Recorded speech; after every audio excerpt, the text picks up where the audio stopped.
Good afternoon, everybody. I'm Rudy Miller. And I'm Rod Daniels. Here's what's next on Live at 5. The Baltimore City Council is about to cast its final vote for a Baltimore property tax cut. But that vote could mean layoffs for city workers. An 11th hour effort to save the Juanita Mitchell house from the auction block may have paid off. Explorers discover an underwater battleship. We'll show you the pictures. And we'll show you the fast-paced whitewater action in Western Maryland. Live at 5 is next. As soon as that vote occurs. Rudy? Okay, and if it does turn out that layoffs must be made throughout the city, they will happen very quickly, won't they? They could take place over the next 6 months to a year, Rudy, so it's not necessarily a fast thing. All right. Thanks very much, and we'll hear from you a bit later on Live at 5. Nat Harrington coming to us live tonight from City Hall. Rod? An 11th hour appeal to save the civil rights matriarch Juanita Jackson Mitchell's home appears to have paid off. Supporters have raised thousands of dollars to stop foreclosure on the property, which was the site of planning sessions at the height of the civil rights movement. Vicky Mabrey has details.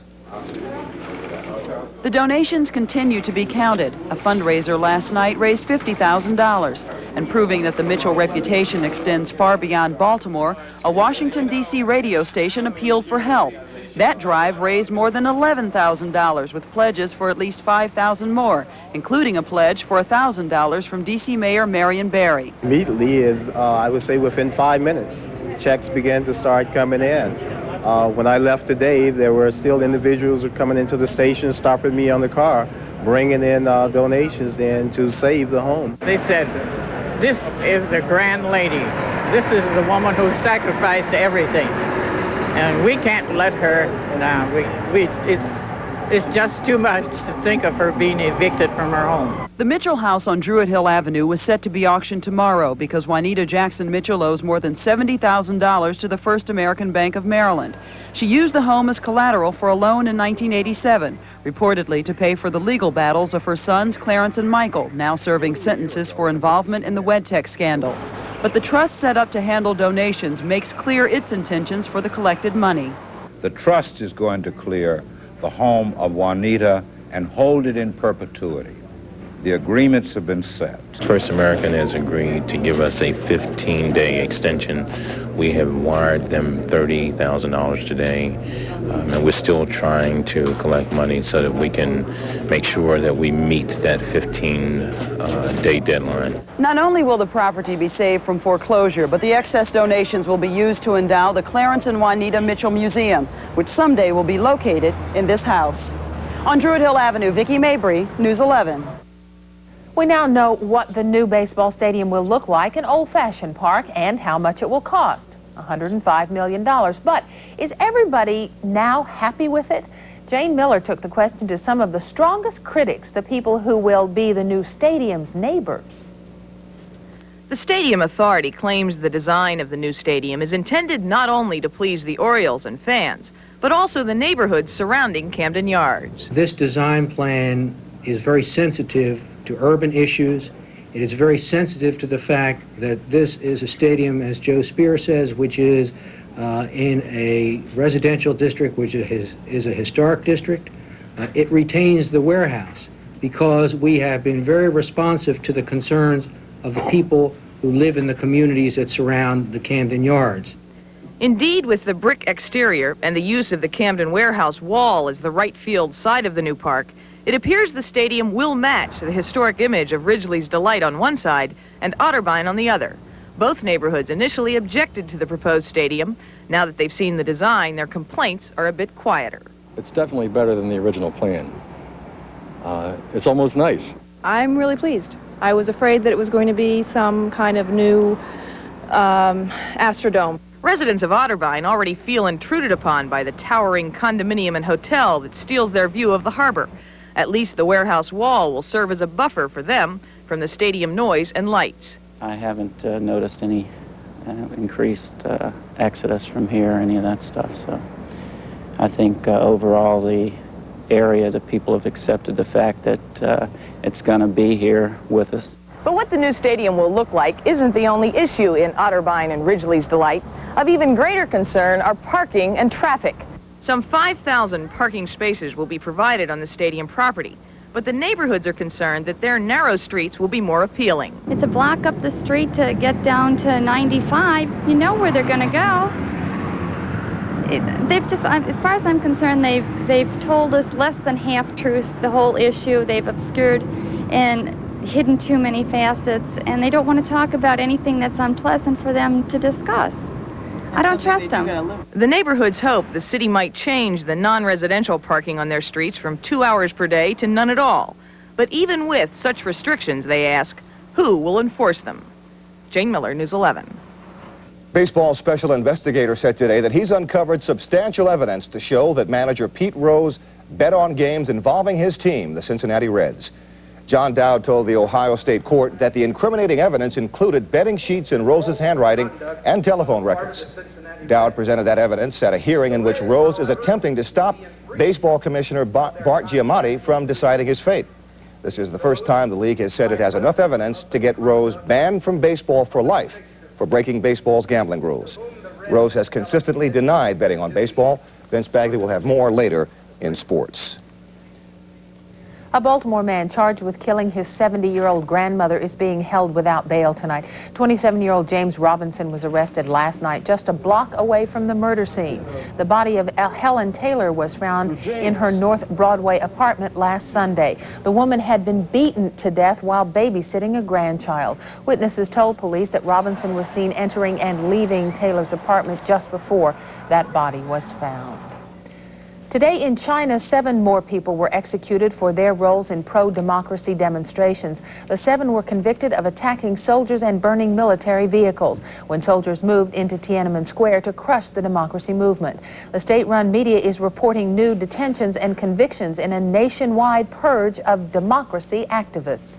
27 people have reportedly been executed in a 2-day period.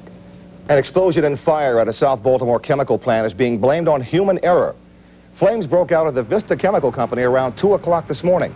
Officials say workers at the plant mixed the chemical chlorine with paraffin at the wrong temperature, causing an explosion. Damage is estimated at $6,000. No injuries reported, and officials say no other chemicals were spilled. Some Baltimore County residents have won a battle against dump trucks.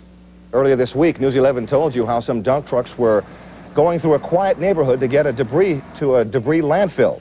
Residents appealed to Councilman Ron Hickernell for help, and with permission from the county executive, a sign stopping the trucks went up. We were very appreciative of Mr. Hickernell's efforts on our behalf.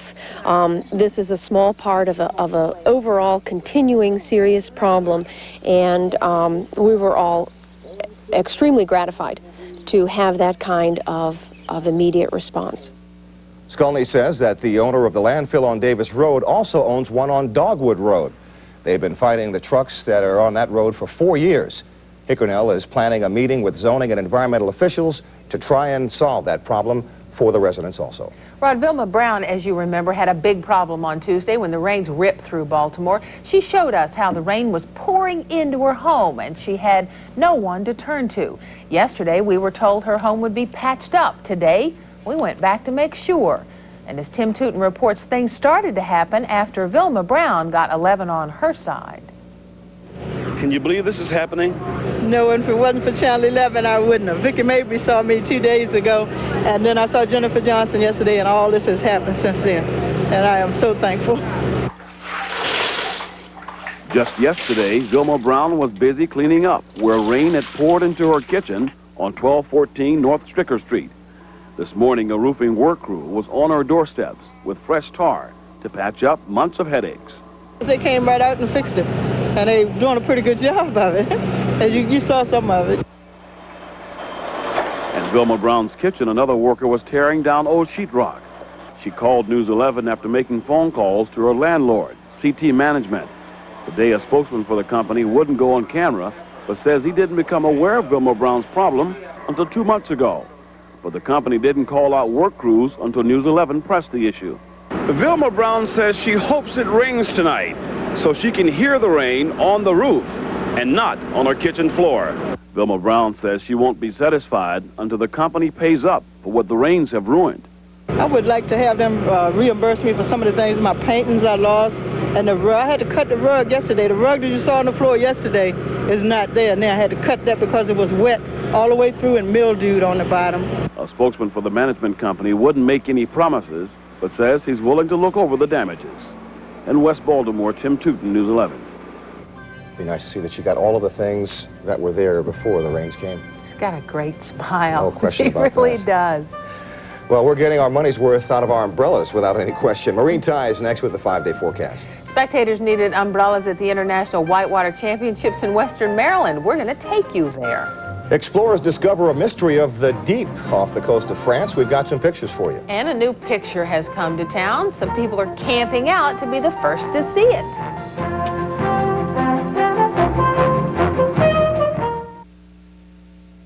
Norm Lewis is enjoying a day off. Maureen Tighe is here with us, and it wasn't too bad today. Not too bad. But, is it done? yeah, that's right. Is it done? But we do have a chance for more showers tonight and maybe tomorrow morning, but... Yes. But... Yes. That's it. All right. After tomorrow morning, we're going to get the rain out of the forecast, so we can get by with a nice weekend and everything else. That's the best news we've had all week, I think, but we still, as I mentioned, have a chance for some showers, thunder showers, possibly containing heavy downpours this evening. Taking a look at what we're expecting to see on the bay tomorrow, high tide at 10:34, low tide at 5:21. Winds tomorrow will be light. The sun will set tonight at 8:36 and will rise tomorrow at 4:51. What we are looking for overnight low temperatures about the same as they have been. We're looking for temperatures to be in the 60s for much of the eastern portion of the country.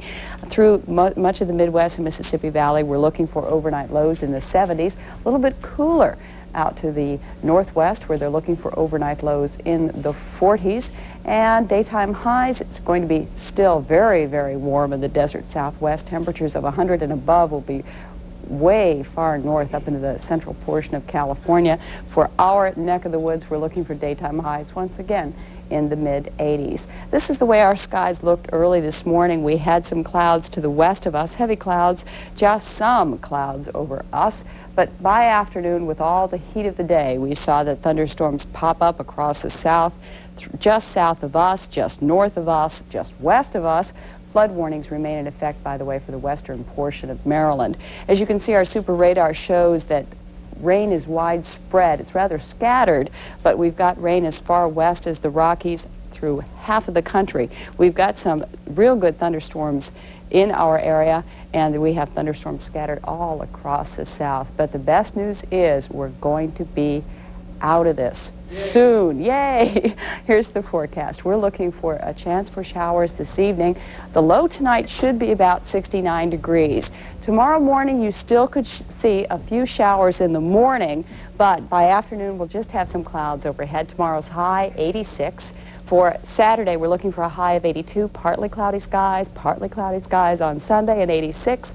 Monday, partly cloudy and 86. Tuesday, partly cloudy at 86. This is one time I don't mind repeating myself, with lots of partly cloudies. Looks like going to be kind of like a partly cloudy kind of week, Partly cloudy, yeah. That's the way it looks. Sounds a lot better than rain, tell you that. Oh, yeah. Thank you very much, Maureen Tighe. The U.S. Senate takes action to help parents pay for child care. We'll have more on that story next. And a long-time mystery of the deep is unveiled in Washington. Stay with us.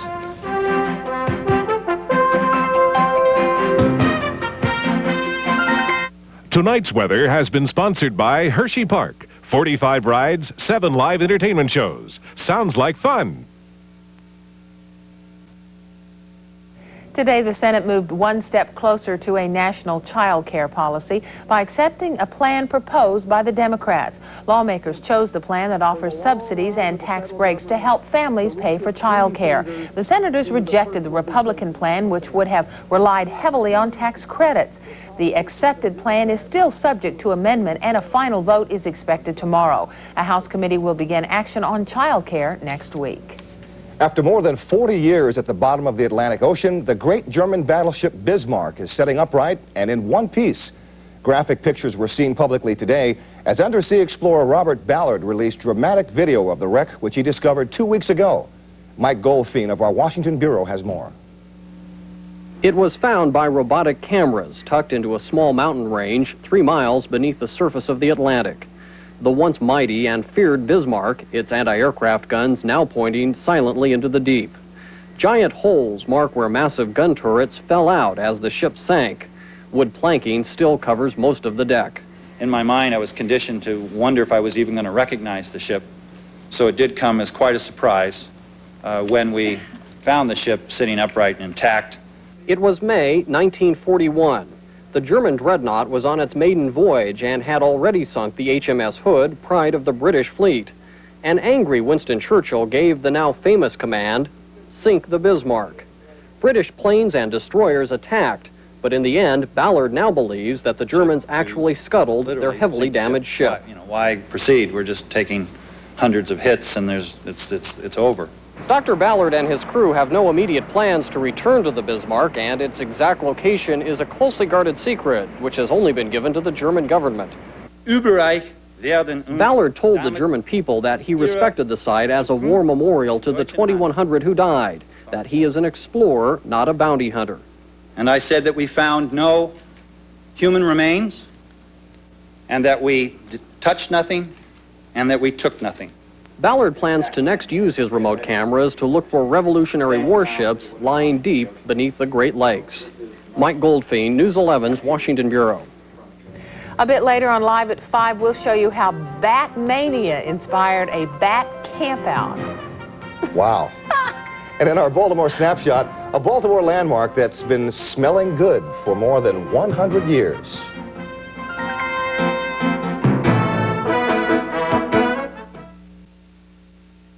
In these days of corporate mergers and conglomerates, family-owned businesses are becoming increasingly rare, especially those that remain in the same location.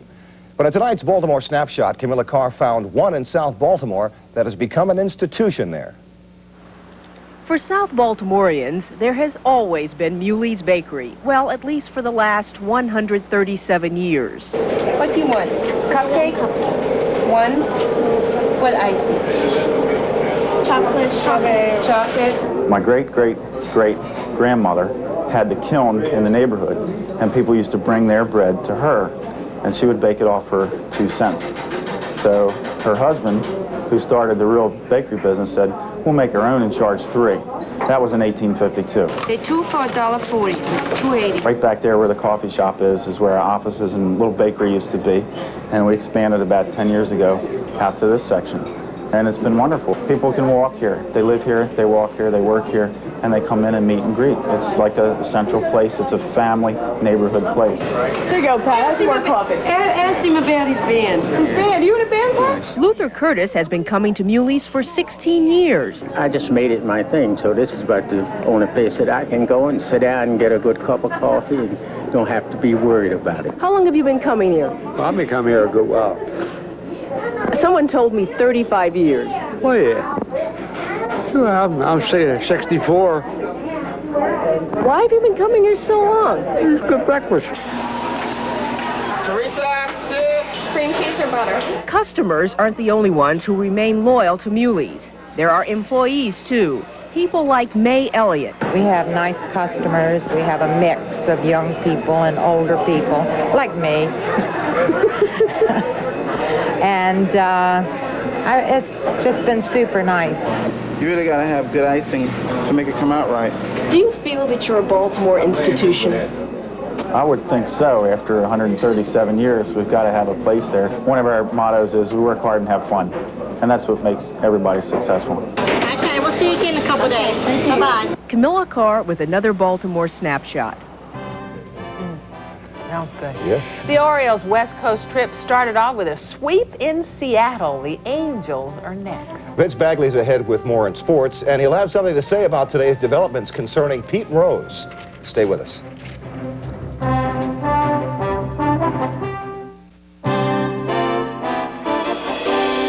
Live at 5 continues with Rod Daniels and Rudy Miller.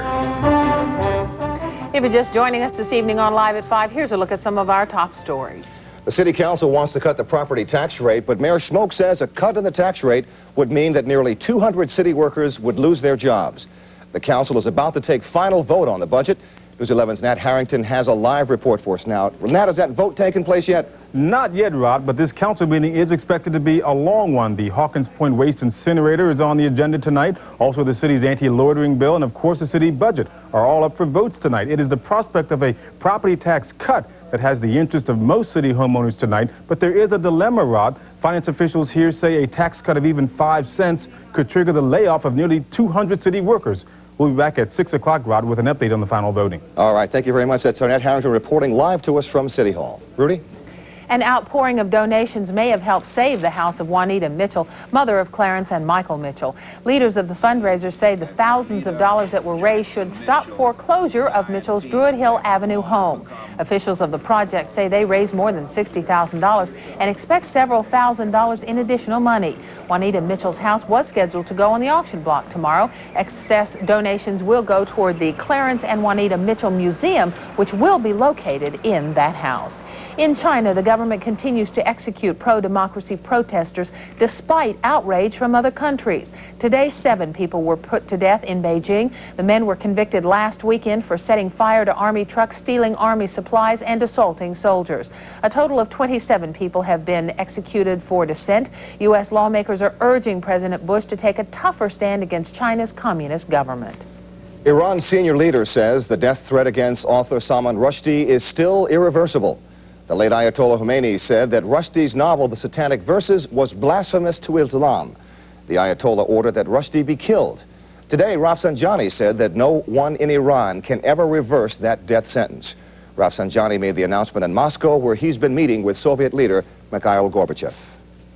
Today, the U.S. Supreme Court gave federal prosecutors a major weapon in fighting illegal drug dealing. The court ruled that the government can confiscate money and property that a criminal defendant might use to pay legal fees. The decision is seen as a victory for the government's battle against illegal drug dealing. Maryland racing czar Frank DeFrancis is listed in stable condition at a Miami hospital. The 61-year-old suffered a massive heart attack Friday while in Puerto Rico. On Monday, DeFrancis was flown to the Miami Heart Institute, where friends say he's progressing nicely. Sources say DeFrancis will eventually be transferred to either Johns Hopkins Hospital, where he has been under a doctor's care, or to the Washington Hospital Center. Rudy? The Baltimore area is under a bat attack. The most hyped movie of the summer, Batman, opens tomorrow. But several hundred Bat fans waited in line for hours today to see a special showing of the film tonight. 3 youngsters manned the Bat lines at 11:30 last night and camped out overnight. They bought tickets for themselves, parents, and workers at their family's office. Was it worth it? Wait, give me 1 minute. Really serious. I want to see it right away. It's like waiting to open a present or something. You just want to do it right away. The 2-hour movie cost $30 million to make. Doug Roberts will have more on Batman tonight on News 11 tonight. Yes. Vince Bagli is next with sports. But first, we have some news on the economy. The government says the revised gross national product grew at an annual rate of 4.4% in the first 3 months of this year. And now, a look at today's closing down.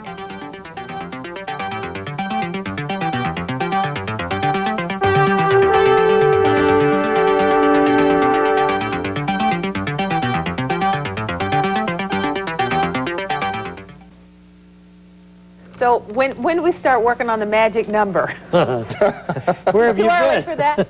Only 80 I think it's 87 or something. A little something. too early for that? I think it is. I really do. 6 in a row, I like that. That's a good magic number. That's right. We conservatives always have to look forward to the next series. Have to play 4 down in California, and you know they haven't been playing very well, but they have real good pitching, and they have Jim Abbott tonight. We have Brian Holton, and it's one of those early games where I think the fastball pitcher has the advantage over a guy who throws the junk, because you don't see it in the twilight as well. At least that's one of the myths. You know, we used to play as kids. You'd play forever, and you'd play through twilight, dark. We'd play in the middle of the field so the trees wouldn't keep you from, you know, quitting early. But anyway, that has nothing to do with this. Last night we won 8-6, and I tell you, we hung on at the end, though.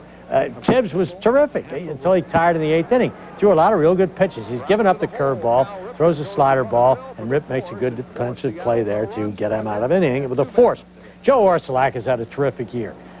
This fellow was no mystery, Brian Holman, and Joe hit the ball in the right field corner for a couple of runs, and we led 4-0 there as we scored 4 times in the second and 4 in the fifth.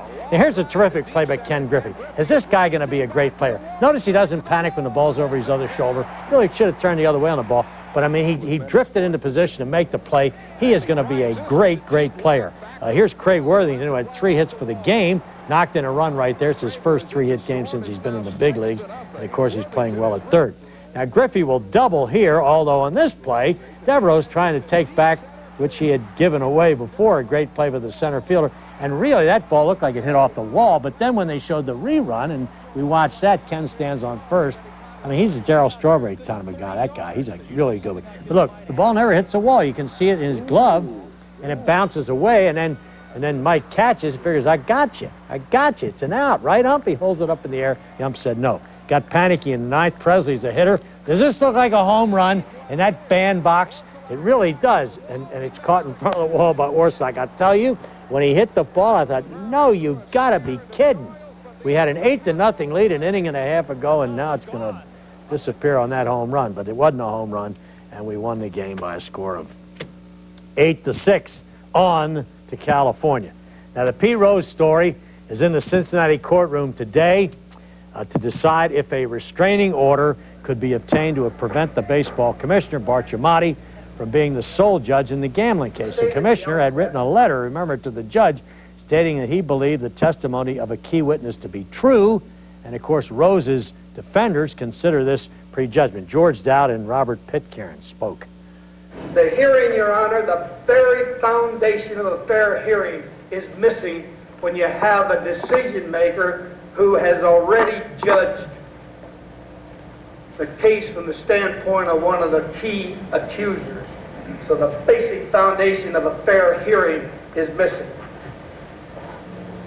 I will close at this time by stating that, again, we are only asking for a temporary restraining order at this time.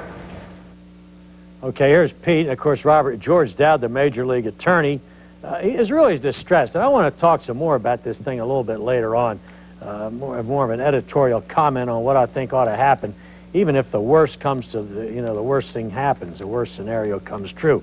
But you can see that everybody's distressed, even the prosecution, as evidenced by George Dowd's statement right here.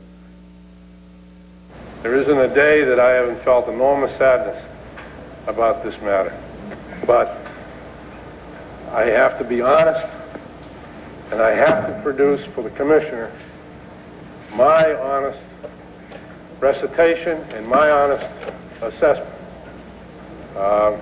Others can disagree, and I respect that, but I can only do what I know. And okay, as I say, we'll have more comment, a little personal opinion, and I kind of feel like a fan in this thing, because I sure am a fan and have been a P. Rose fan since 1963 when he came up as a scrawny second baseman out of Cincinnati Sandlots. But anyway, it sort of gives away my feeling on the thing. Anyway, I'm going to be back in a while after 6 o'clock for that. But anyway, this weekend we are having, speaking of athletes who really bear down, the triathlon series continues in Baltimore.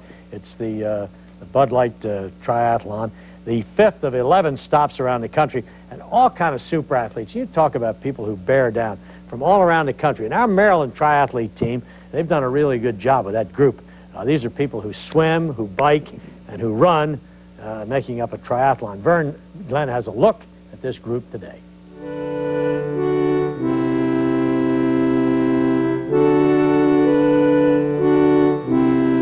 Sunday, Mike Bigg will attempt to defend his Baltimore Triathlon title when this 5th annual classic resumes.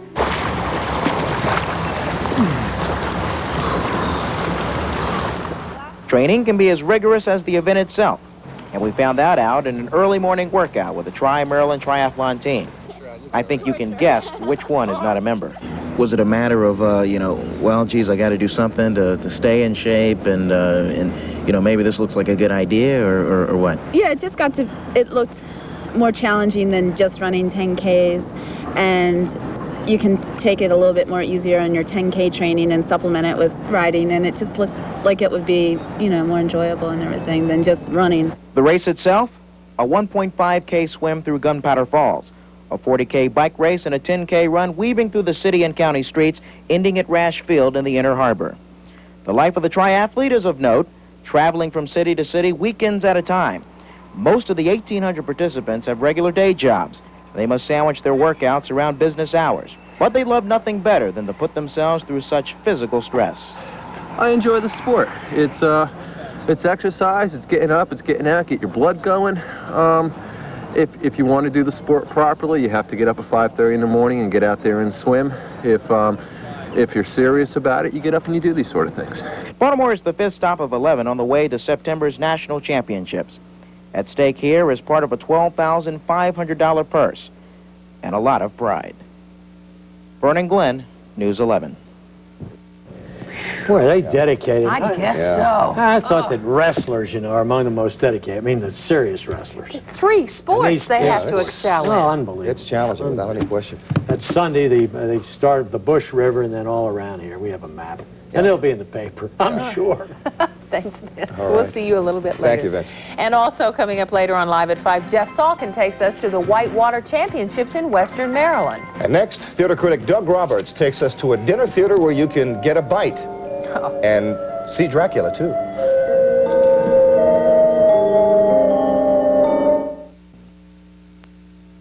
Dracula in Towson Town Dinner Theater. You got it, I Rudy. met him. He was very charming. Well, I would certainly think he would be. Yes. They're chewing more than the buffet out in Towson every night.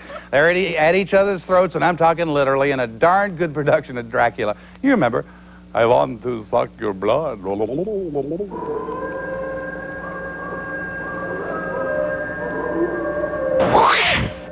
I don't know, folks. I took my wife, my teenage daughter, and her friend to this production at the Towson Town Dinner Theater, and before it was over, we were all shaking in our desserts. Well, the mist seemed so thick, I could just see the reading lamp lit by my bed, a tiny spark in the fog.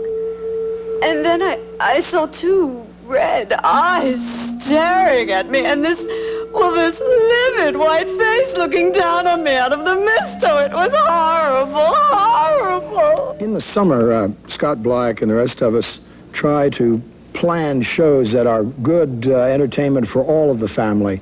And so that's why we went to the Bram Stoker novel for this play, which is, of course, the greatest of all vampire plays, and the audiences just love it. You have heard, no doubt, of the legends of Central Europe about the werewolves and the vampires. You mean ghosts who suck the blood of the living? Ghosts, if you will. I prefer to call them the undead. For God's sakes, man, are you suggesting that Mina and now Lucy? Of course I've heard these horrible folk tales from the Middle Ages, but I know you better than to suppose... That I believe them? I do believe them. The audience reaction has been terrific. We've only been open a week. They just sit there. They're spellbound by it. But they also find it funny in the right places and scary in the right places. Feeling fit, are you? You better take a look in the glass.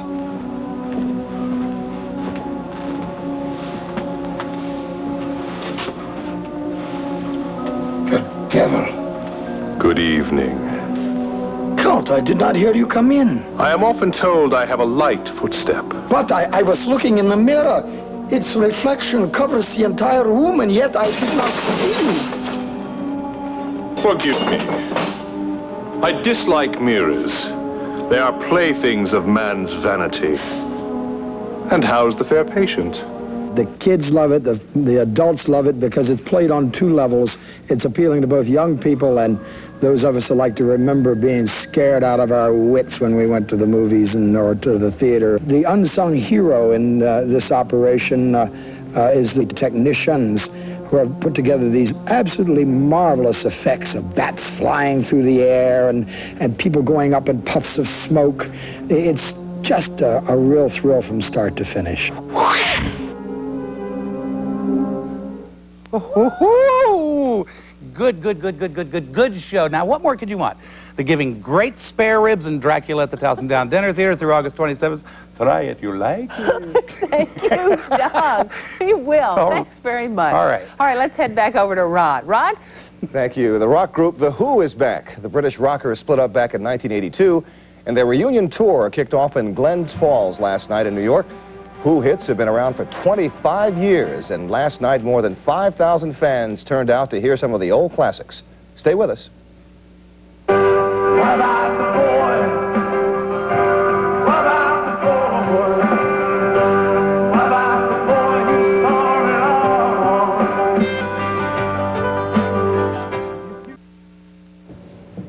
Funny. Commercials say the most interesting things. Maureen Tighe is standing by the Weather Center with another look at our weather forecast. She also has the beach forecast for us. Maureen, with some food ski maybe?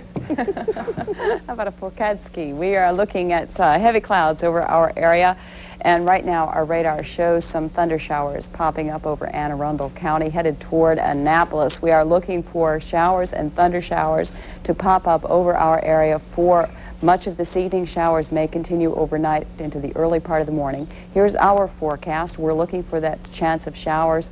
A low tonight about 69 degrees. For tomorrow, you can look for partly cloudy skies with a high of 86. Just a few chances for rain in the morning. Saturday, mostly cloudy and 82. And the beach forecast. If you're heading to the beach, you can look for showers early in the day, but by afternoon, yikes!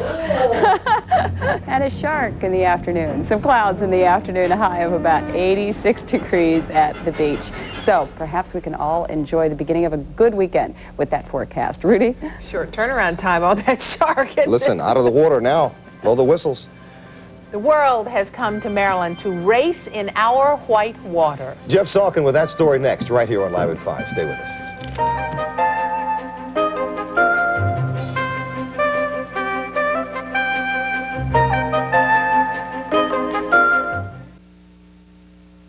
Thousands of spectators are expected in western Maryland this weekend for the finals of the World Whitewater Competition. The Savage River in Garrett County is the scene for an intense and fast-paced athletic event. And as Jeff Salkin reports, this is the first time it's being held in the United States. On this morning of practice, the whitewater paddlers were facing not only white water, but white air. Fog enshrouded the river, the result of super cold water chilling very humid air. You know, you can see 10 meters, and you don't see even the next gate. It's very hot. Whitewater championships are held every 2 years. This is the first time the event has been held in the U.S. There are almost 600 athletes or paddlers here. They represent 25 nations. The sport is getting increased attention since it will return to the Olympics in 1992. 3, 2, 1, go!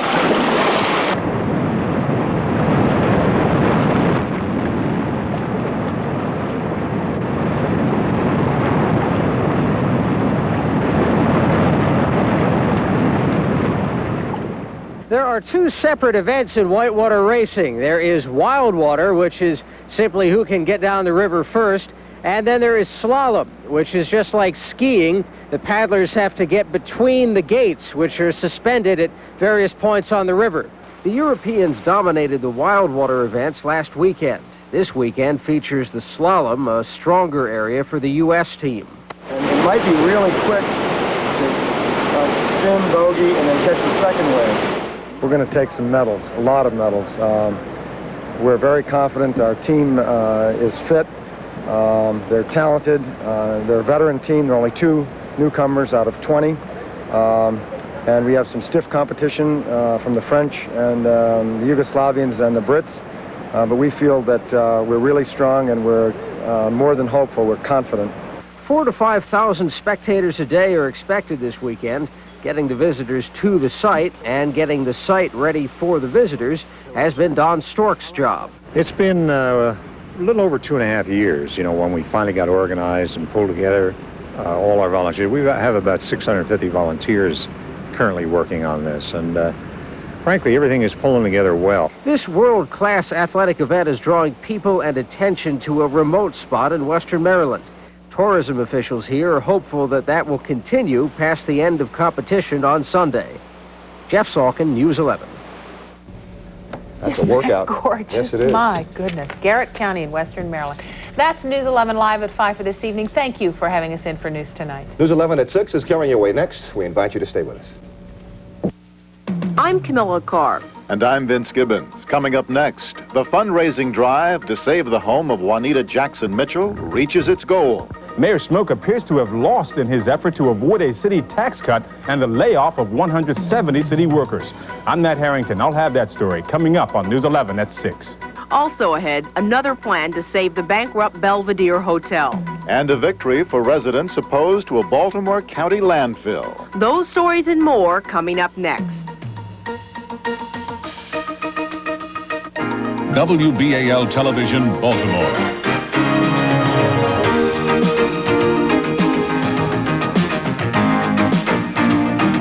Camilla Carr, Vince Gibbons, Vince Bagli with sports, and Baltimore's meteorologist, Norm Lewis. This is News 11. Baltimore City Council is meeting to take a final vote on a budget that includes a small break for property owners. And whether or not it's good news depends on your perspective, because along with the tax cut will come some job cuts. And Mayor Schmoke isn't too happy about that. The council has been in session for about an hour now, and for the latest on what's happening, let's go live to News 11's Nat Harrington at City Hall. Nat? Well, Camilla, the council is getting ready to vote on that 5-cent property tax reduction, and as you know, the mayor was and is opposed to it, warning that he could have to lay off 160 to 170 city workers, and now his predecessor has taken the council's side. The cuts that the council has made will result in 170 positions being terminated. So we are moving ahead now to look at through the administration and to begin sending off the notices to people that they will be laid off. It's not a bad idea at all. The one problem is, and I could see it, that as soon as you cut the taxes, then the legislature says, well, geez, if you cut your taxes, you don't need any money. That is not true. Since the tax cut appears to be a certainty tonight, Camilla, some council members have already moved to avoid the layoff of some 21 city jail guards. The feeling is that those layoffs could hamper the city's efforts to abide by a federal court order to reduce the city's jail population. Right now, Camilla, the council is debating another controversial bill, by the way, the anti-loitering bill, and we'll be back at 11 o'clock. Frank Mann is here. He'll have all the details on that and the budget story. Camilla? Nat, try to refresh my memory. How do they think that they could offset those layoffs in terms at the police department, rather at the city jail? Excuse me. Councilman Carl Stokes appears to be leading this effort right now, Camilla. It would involve the raising of about 1% of the city's hotel tax. That could raise about $500,000, and that would pay for those 21 jail guards. He says he has almost or enough votes right now to raise the hotel tax by 1%. That also could come tonight, Camilla. Okay, thanks a lot. Nat Harrington reporting live from City Hall. Vince? The home of Baltimore's civil rights matriarch Juanita Jackson Mitchell appears to be saved from the auction block. The landmark house of the civil rights movement was scheduled for foreclosure tomorrow in auction. But by yesterday, supporters had raised about $50,000, and today, with a Washington radio station donating $12,000 collected from listeners, it apparently was enough to hold off foreclosure. First American has agreed to give us a 15-day extension. We have wired them $30,000 today, and we're still trying to collect money so that we can make sure that we meet that 15-day deadline. Mrs. Mitchell had used the home as collateral for a $60,000 loan in 1987, reportedly to help pay legal fees for her sons Clarence and Michael. Any excess money collected eventually will be used to establish a Mitchell Museum in the home. A Baltimore caterer has come up with a plan to help the owners of the financially troubled Belvedere Hotel pull together a refinancing package. Martin Resnick has agreed to take over the food, beverage, and convention business of the hotel by agreeing to a 20-year lease of the hotel's ballrooms, bars, restaurants, and meeting rooms. The deal, of course, must still be approved by the city, which is owed $18 million by the Belvedere, and the federal bankruptcy court must also approve the plan because the hotel's owners filed for bankruptcy last month. Well, News 11 has made a difference tonight in the life of a West Baltimore woman who wanted help with a leaky roof.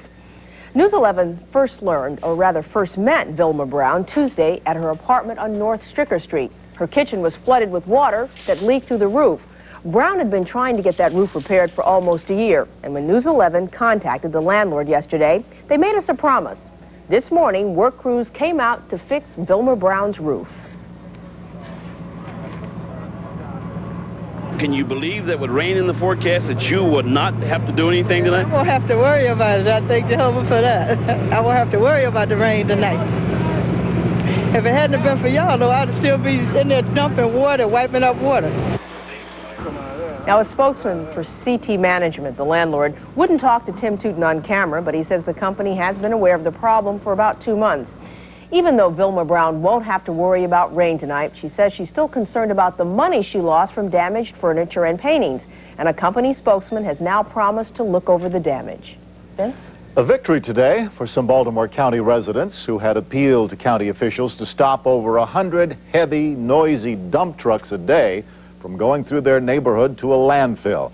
Jennifer Johnson first reported this story to you on Monday and now has this follow-up. Just 4 days ago, this is what traffic looked like on Davis Avenue. The roar of dump trucks shaking up what once was a quiet neighborhood. But today, it is quiet again. We appreciate the fact that it got up there, and I don't think it would have happened without your doing some pushing for us. The Greater Patapsco Community Association appealed to Councilman Ron Hickernell to stop the dump trucks from going through their neighborhood to a nearby debris landfill. He took the problem to the county executive.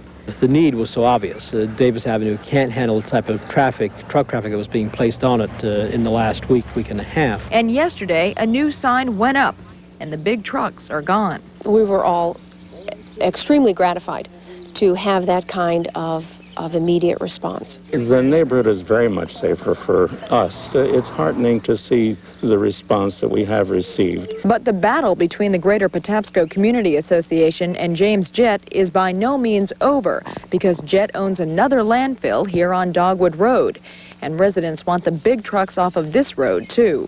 The association has been fighting that battle for 4 years. This was a very dangerous problem. Dogwood Road is an even more dangerous problem.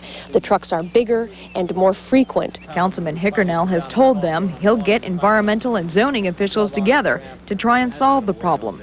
And residents are hopeful, especially in light of their latest victory. In Baltimore County, Jennifer Johnson, News 11. Still ahead, some accusations of reverse discrimination in the Howard County Police Department. We'll have details of an early morning fire at a South Baltimore chemical plant. And the arrest of a Baltimore man who is charged in the beating death of his grandmother.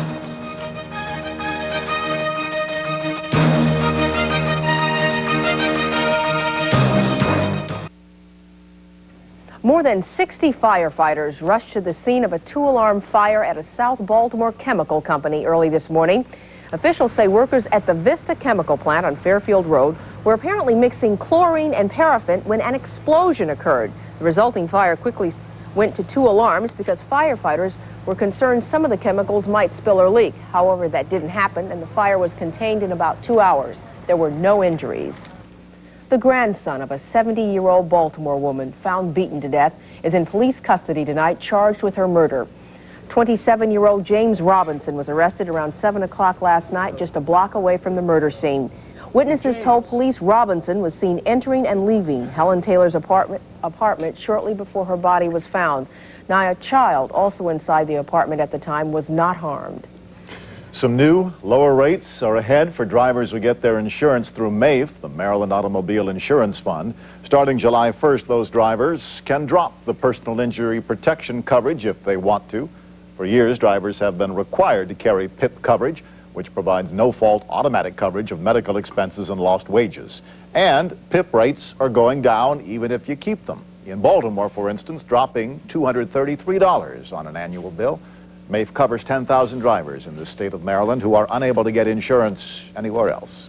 In Howard County, tensions are mounting in the police force. The chief there says he wants to increase the number of blacks and women on his force. The union says he's going to do that at the expense